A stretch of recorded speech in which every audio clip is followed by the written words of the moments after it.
All right, so we are done building the whole attendance system. I think this video should be my conclusive video, so it's going to be a bit longer.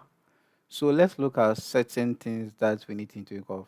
Right, so this system is so rigid in the sense that when a user forgets to log in at a specific time, he won't be able to log in again with that time. And then again, when a user fails to log out before going home the following day, he won't be able to log out again due to the constraints that we put in the sign in and then the sign out, right?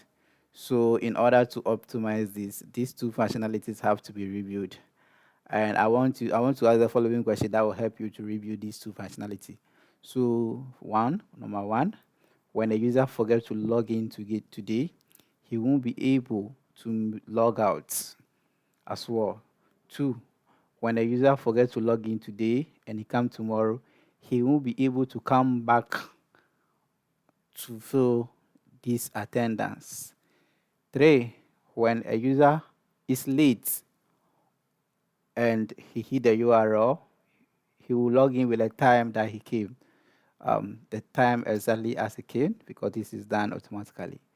And when the user mistakenly click on the logout button, it will log the user out despite the time. So it is so rigid. Um, I don't think attendance system should be designed this way.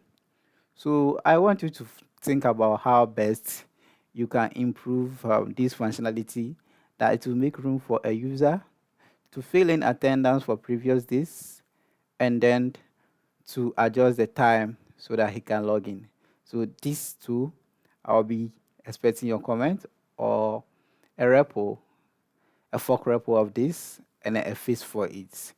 Thank you for being part of this this development of this application using Fast API. I hope I've tried my best to explain the core concept of Fast API, user login system using token, and then user role system, role-based login system, where we have admin and then user.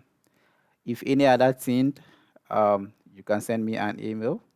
You can also write a comment, and then I'll come in to respond. Thank you.